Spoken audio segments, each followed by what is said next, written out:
குருவே துணை. என வாடிக்கையாளர்கள் அனைவருக்கும் வணக்கம். இன்னைக்கு நம்ம எதை பத்தி பார்க்க போறோம்னா, இன்னைக்கு நம்ம துலா லக்னத்துக்கு சனி திசை பத்தி பார்க்க போறோம். சனி திசை என்ன செய்யும் அப்படிங்கிறத பத்தி பார்க்க போறோம். இன்னைக்கு சனி திசை வந்து துலா லக்னத்துக்குலாம் வந்து 4, 5 கூடியவரா வராரு. அதாவது கேந்திராதிபதியாவும் வராரு, கோணாதிபதியாவும் வராரு. 5ஆம் இடத்துக்கு கோ திரிகோணம், 4ஆம் இடங்கிறது வந்து கேந்திரஸ்தானம். அப்போ இந்த சனி பகவான் வந்து பெருத்த துலா லக்னத்துக்குலாம் பெருத்த யோகத்தை தான் செய்வார் சனி திசையில்.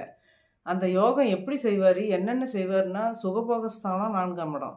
அந்த 4ஆம் இடத்துக்கு அதிபதியாக வரும்போது அவர் வந்து ஃபஸ்ட்டு பாதி ஆண்டு வந்து 19 ஆண்டு காலத்தில் அந்த 4ஆம் வீட்டுக்கு அதிபதியாக வந்து அந்த அதனுடைய பலனை கொடுப்பார் நம்மளுக்கு. 2வது பாதி ஆண்டு காலம் வந்து 5ஆம் இடத்துக்கு அதிபதியாக வரும்போது 5ஆம் இடத்தினுடைய பலனை கொடுப்பாரு. அப்போ 2க்குமே வந்து யோக பலன் தான். துலா லக்னத்துக்குலாம் வந்து சனி பகவான் வந்து பெருத்த யோகாதிபதி, ராஜ யோகாதிபதின்னு சொல்கிறது.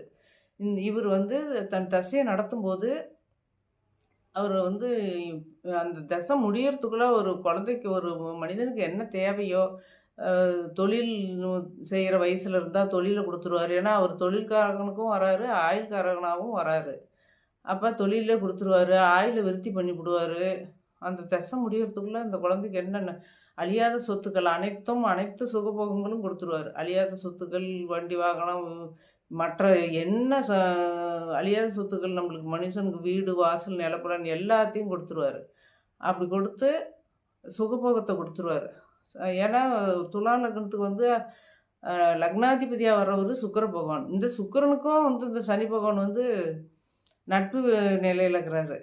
அப்படி இருக்கும்போது அனைத்து யோக பாக்கியங்களையும் கொடுத்துருவார் சனி பகவான்.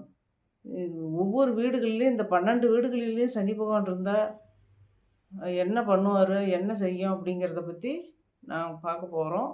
கீழே லிங்க்கில் கொடுத்துருக்குறோம், வீடியோவில் போய் பாருங்கள். ஒவ்வொரு வீடுகளில் சனி பகவான் இருந்தால் என்ன நடக்கும் அப்படிங்கிறத பற்றி பார்க்கலாம். வாழ்த்துக்கள்.